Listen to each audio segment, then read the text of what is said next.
Partimos de una idea, ¿eh? Pues bastante simple. Nacimos con una misión, ¿no? Ser nosotros mismos. Ser auténticos. Exacto. Pero, ¿qué pasa cuando ese ser natural, digamos, parece chocar con nuestro entorno? Con las expectativas de otros. ¿Sí? ¿Qué sucede ahí? Hoy justo queremos explorar eso. Cómo esas experiencias tempranas, esas heridas emocionales que a veces ni vemos, pueden moldear quién creemos ser. Y no solo eso, sino también nuestra capacidad para concentrarnos, para estar presentes. Es un tema, híjole, fascinante y muy humano. Totalmente. Vamos a sumergirnos en esto usando dos perspectivas. Me parecen muy interesantes porque invitan a mirar hacia adentro. ¿Cuáles son? Unos fragmentos de Las 5 heridas que impiden ser uno mismo, de Lise Bourbeau. Ah, claro, muy conocido. Sí. Y también de Mentes dispersas, de Gabor Maté. La idea es ver si podemos tejer una conexión, ¿sabes? ¿Entre qué exactamente? Entre esas heridas emocionales que Bourbeau identifica, y por otro lado, las dificultades de atención o esa sensibilidad particular que Maté relaciona con el TDA, el trastorno por déficit de atención. Justo eso. O sea, intentar entender cómo esas máscaras que, según Bourbeau, nos ponemos para protegernos, Sí, esas fachadas. y esos patrones de distracción o impulsividad que describe Maté, cómo podrían tener raíces comunes, quizás en nuestra historia personal, familiar. Exacto. Buscamos una comprensión más profunda, sí, pero también más compasiva, ¿no? De por qué somos como somos. Me gusta eso. Compasiva. Exacto. Empecemos este análisis por el principio, por el origen. Bourbeau sugiere que venimos a aprender a través de experiencias, siendo nosotros mismos. La misión original, digamos. ¡Ándale! El problema surge con lo que llama la no aceptación, cuando juzgamos, culpamos o tememos una experiencia. ¿Y qué pasa entonces? Según ella, esto nos lleva a repetir situaciones dolorosas, una y otra vez, hasta que logremos aceptarlas. Incluso habla de reencarnaciones, pero bueno, el punto es la repetición hasta la aceptación. Y hace una distinción importante ahí, ¿verdad? Entre aceptar la experiencia y aceptarse a uno mismo. Clave. Es muy diferente. Una cosa es aceptar la experiencia, por ejemplo, reconocer que un padre actuó de X manera, darle ese derecho, ¿no? Entender su contexto quizá, Ok, como un reconocimiento objetivo. más o menos. Y otra, muy distinta, es aceptarse a sí mismo. Eso implica darnos permiso de sentir todo lo que esa experiencia nos provocó. El enojo, el dolor. Todo. Y perdonarnos por sentirlo. Algo que el ego, dice ella, nos la pone difícil, nos complica bastante. Claro, el ego quiere tener la razón o ser la víctima. O simplemente evitar el dolor.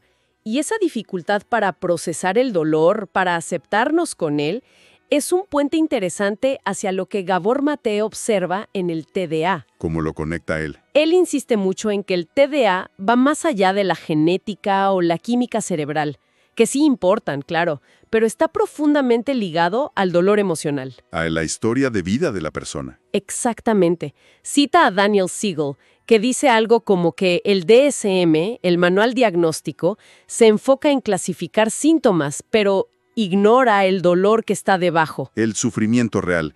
Maté mismo comparte su historia, ¿no? Cómo reconoció tardíamente patrones de TDA en su propia vida. Sí, habla de impulsividad, desorganización, ciertas adicciones, y presenta testimonios muy fuertes. Recuerdo uno que mencionabas. El del hombre que decía, todos los aspectos de mi vida duelen. Fíjole, qué frase. O la historia de John, que se sentía insuficiente desde niño, a pesar de esforzarse, siempre cargando con las críticas familiares. Esa sensación de nunca ser suficiente. Es que esa frase de John es demoledora. Hacer lo mejor que pudiera nunca podría ser lo suficientemente bueno. Resume una angustia profunda, ¿no crees? Uf, sí, te cala. Maté incluso usa una metáfora que le dio un paciente. Describía su vida como sopa y bote de basura. Qué imagen. Una imagen de caos, de soledad, de confusión.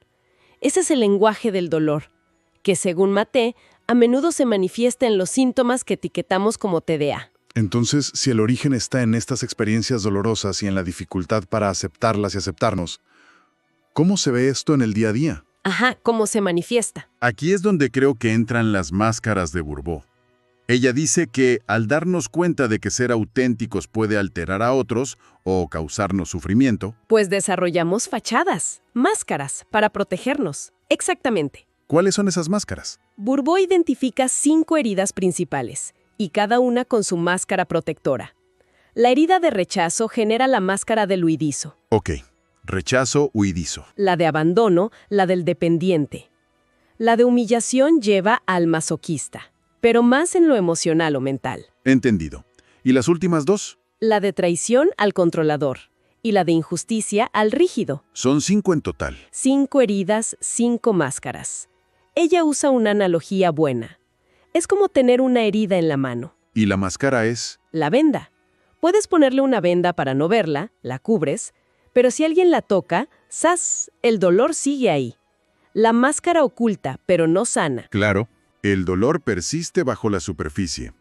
Veamos un par más de cerca y pensemos cómo podrían conectar con lo que describe Maté. Por ejemplo, la herida de rechazo. La del huidizo. Exacto. Según Bourbeau, se origina principalmente con el progenitor del mismo sexo. La persona con esta máscara tiende a sentirse, pues, poca cosa, se anula. Busca la perfección para ser validada. ¿Cómo se expresa eso? Usa palabras como nada, inexistente, desaparecer. Prefiere estar sola, le incomoda mucho la atención, se siente invisible. Hasta el cuerpo puede reflejarlo, dice ella. ¿Sí? Posturas cerradas, quizás, y aquí podríamos empezar a conectar, ¿no? Esa necesidad de desaparecer del huidizo. ¿Podría manifestarse en las dificultades sociales del TDA que menciona Maté? Podría ser esa sensación de ser de Marte, la incomodidad en conversaciones triviales. O incluso la distracción como una forma de escape mental. Si temes el juicio o el rechazo, pues te vas a tu mundo. Es una conexión interesante, sí. El huidizo, al sentirse rechazado por dentro, termina atrayendo rechazo externo. Se vuelve un círculo vicioso. Bourbeau lo asocia con problemas de piel, desmayos, agorafobia, depresión silenciosa. Híjole, problemas serios. Y por otro lado, está la herida de abandono. Esta se vive más con el progenitor del sexo opuesto, Y su máscara es el dependiente. el dependiente. Esta persona necesita atención constante. Y ojo, puede ser positiva o negativa, lo que sea con tal de tener atención. ¿Oscila entre ser la víctima? O el salvador. Le tiene pánico a la soledad. Físicamente, describe Bourbeau, puede costarle mantenerse erguido, como si necesitara apoyo. Y emocionalmente es una montaña rusa, ¿no? Totalmente. Altibajos constantes. Busca atención, a veces de forma privada, quizá idealizando a un terapeuta, o públicamente. Piensa en artistas que necesitan el aplauso constante. Y de nuevo, pensando en Maté, esa necesidad imperiosa de atención del dependiente. Podría relacionarse con la impulsividad, o esa búsqueda de estímulos constantes que a veces se ve en el TDA. ¿Podría ser? ¿O esa montaña rusa emocional no es similar a la dificultad para regular las emociones que Maté también describe? Tiene sentido, ¿verdad? Maté habla explícitamente de comportamientos como la desorganización, la procrastinación, Ujú. seguida de arranques de actividad súper impulsiva. Él mismo pone ejemplos personales, ¿no? De exámenes, viajes. Sí, sí. Y los lapsus de memoria frecuentes, como olvidar cosas básicas al salir de casa, el ejemplo del amigo con el perro, Clásico. y esa dificultad para encajar socialmente. Un punto clave que Maté resalta es que el TDA suele ser situacional, ¿Cómo que situacional? que el desempeño de la persona varía enormemente dependiendo del contexto. No es igual en todas las situaciones. Ah, ya. Eso es crucial, porque desarma la idea de que es simple falta de voluntad o flojera. Exacto. Y quizá, volviendo a Bourbeau, esas situaciones son las que tocan la herida específica, activan la máscara. Y con ella, los patrones de comportamiento que asociamos al TDA, como la distracción del huidizo o la búsqueda de atención del dependiente. Podría ser una forma de verlo, ¿sí? Fascinante. Esto nos lleva al tercer punto de nuestra exploración, los mecanismos debajo de todo esto. ¿Qué pasa en el entorno, en el cerebro? Aquí Mate es muy crítico con la visión puramente genética del TDA. Él enfatiza la interacción constante, genes y ambiente, siempre juntos. Su frase es fuerte, ¿no? Algo como que ni los genes solos, ni el ambiente solo causan el TDA. Ándale, esa. Dice, el ambiente no causa el TDA más de lo que los genes causan el TDA. Sin ese material genético no hay TDA. Sin ese entorno no hay TDA. Es la interacción. El foco está en cómo una predisposición interactúa con el entorno temprano, sobre todo la familia. Totalmente. Mate habla muy abiertamente del estrés en su propio hogar, los conflictos de pareja, su adicción al trabajo, la depresión de su esposa. Y cómo todo eso crea una atmósfera emocional, invisible pero potente. Muy potente, sobre todo durante los años críticos del desarrollo cerebral infantil. Explica cómo el cerebro del bebé, al ser tan inmaduro al nacer, se moldea literalmente en respuesta a ese entorno. Lo llama darwinismo neuronal. Sí, las conexiones cerebrales que más se usan para adaptarse a ese ambiente específico se fortalecen. Las que no, se pierden. Es una adaptación, ojo, no necesariamente un defecto. Una adaptación a veces dolorosa. A veces muy dolorosa. Y aquí introduce el concepto de sintonía emocional. La conexión sensible, responsiva con el cuidador principal. ¿Qué tan importante es eso? Fundamental. Es lo que ayuda a desarrollar los circuitos de atención y autorregulación emocional, especialmente en una parte del cerebro llamada corteza orbitofrontal. Menciona un experimento, ¿verdad? Sí, el de la cara inmóvil. Cuando una madre deja de responder emocionalmente a su bebé, aunque esté ahí físicamente, el bebé se angustia muchísimo. Claro, necesita esa conexión. Y la falta de sintonía, que muchas veces se debe al estrés de los padres, interfiere con este desarrollo clave. ¿Pero Mate no niega lo innato? ¿O sí? No, para nada. Habla de una hipersensibilidad heredada en muchas personas con TBA. Hipersensibilidad. Sí, pero no como un defecto, sino como un rasgo de temperamento.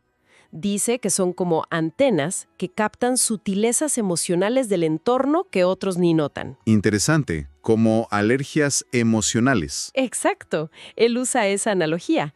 Y de hecho señala que estadísticamente hay más alergias físicas en niños con TBA. Vaya conexión. Entonces, esta sensibilidad innata, al interactuar con un entorno familiar estresante o poco sintonizado, crea el caldo de cultivo, digamos, para que se desarrollen las dificultades del TDA. Y esa idea del entorno familiar, de los papás, nos regresa a Bourbeau. Claro, porque ella también subraya cómo cada herida se vincula predominantemente con un progenitor. Rechazo con el del mismo sexo, abandono con el del sexo opuesto. Y señala lo difícil que es perdonar, sobre todo al papá o mamá que más amamos. Sí, y cómo a veces lo que nos choca del otro, del progenitor, es un reflejo de nuestra propia herida no reconocida. Le reprochamos por tener la misma herida que nosotros. Híjole, eso da para pensar mucho. Muchísimo.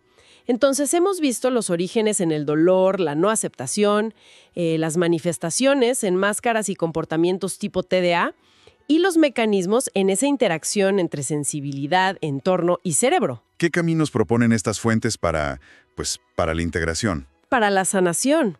Ambos ofrecen perspectivas bien valiosas y creo que se complementan. Bourbeau se centra mucho en sanar las heridas a través del perdón. Perdona a los padres. Sí, pero sobre todo el perdón a uno mismo. Ahí está la clave para ella. ¿Y cómo se logra eso? Con la aceptación radical. Y esto es fuerte. No solo aceptar que tenemos la herida, sino aceptar incluso la máscara que usamos. Aceptar la máscara, o sea, aceptar que soy huidizo o dependiente. Algo así. Darnos permiso de ser humanos, de reconocer sin juicio, o ya actué desde mi máscara de huidizo, o desde mi dependencia. Permitirnos incluso reconocer que a veces herimos o rechazamos, como parte de la experiencia humana. Es dejar de pelearse con uno mismo. Exacto. Esa autoaceptación compasiva, dice Bourbeau, es lo que realmente abre la puerta a la sanación.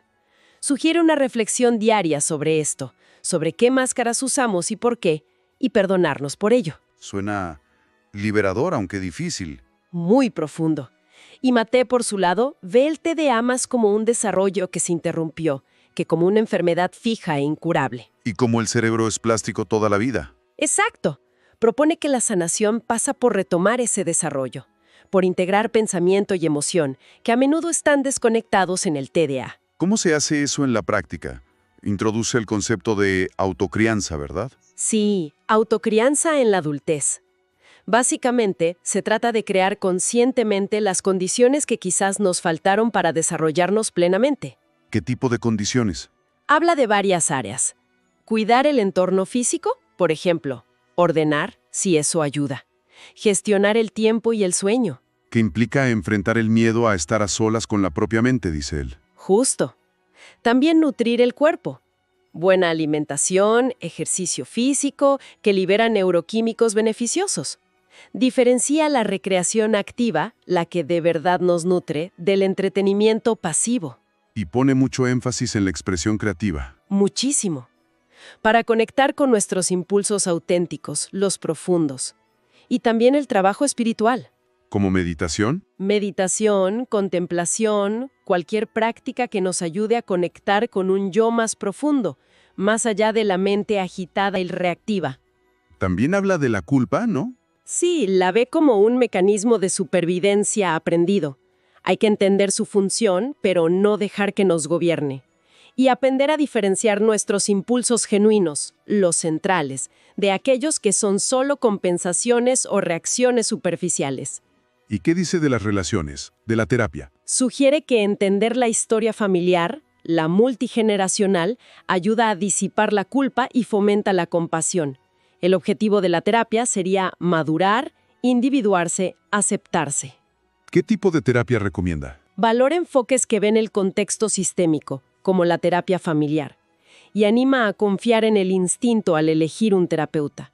Reconoce las diferencias entre psicólogos y psiquiatras y las limitaciones del modelo médico para problemas del desarrollo. Toca también las dinámicas de pareja, ¿cierto? Sí, esa mezcla complicada de anhelo de intimidad y miedo a ella. La dificultad para confiar, la tendencia a elegir parejas que, de alguna forma, reflejan nuestro propio nivel de desarrollo emocional. Como imágenes especulares. Ándale. Y cómo a veces se cae en roles de padre-hijo dentro de la pareja, lo cual, pues, mata la conexión íntima real. Y finalmente, ¿qué opina de la medicación para el TDA? Su visión es equilibrada. Reconoce que puede ayudar a enfocar temporalmente. Pone el ejemplo de un adolescente que gracias al medicamento pudo seguir una conferencia. O sea, ¿sí sirve para algo? Puede servir, pero recalca que no es una cura. No es la panacea. No debería ser lo primero ni lo único. Exacto. Advierte que no ataca las raíces del problema ni fomenta cambios duraderos por sí sola. Hay que considerar efectos secundarios, el impacto en la identidad, sobre todo en adolescentes. Y tomar decisiones informadas, compartidas. Claro. El uso debería ser para apoyar la concentración, si es necesario, no para controlar la conducta simplemente. Entendido. Al final, lo que emerge de combinar estas dos miradas es un cuadro, pues complejo, pero también esperanzador, ¿no? Yo creo que sí. Vemos cómo las heridas de Bourbeau, formadas en experiencias tempranas, interactúan con esa sensibilidad innata y el desarrollo cerebral que describe Maté. Y cómo todo eso se manifiesta en las máscaras que usamos, en nuestros patrones de atención, en nuestras relaciones. Y el camino hacia adelante parece pasar por comprender esos orígenes, pero sin quedarnos atorados en la culpa. Aceptarnos radicalmente, con todo y heridas y máscaras, como testimonios de nuestra supervivencia. Y comprometernos activamente a crear las condiciones internas y externas para seguir desarrollándonos, para seguir creciendo. Es un llamado fuerte a la autocompasión, ¿verdad? A integrar nuestras partes fragmentadas, a reconectar con nuestra esencia más allá de las defensas. Totalmente. Y esto nos deja con una última reflexión quizás. A ver. Si las máscaras ocultan heridas, como dice Bourbeau, y si nuestras reacciones actuales a menudo son ecos de memorias, de necesidades no resueltas, como sugiere Maté, Entonces, tal vez el siguiente paso no sea solo etiquetar la máscara o la conducta. Decir, estoy siendo huidizo o estoy procrastinando otra vez. sino que, Sino preguntarnos con curiosidad y sin juicio. ¿Qué herida profunda? ¿Qué miedo antiguo? ¿Qué necesidad infantil no cubierta está intentando proteger esta máscara, esta reacción, justo ahora, en este momento. Exacto. Híjole, qué pregunta. ¿Cómo cambiaría nuestra relación con nosotros mismos y quizá con los demás si nos atreviéramos a explorar esa pregunta con compasión, cada vez que nos descubrimos actuando desde ese lugar herido?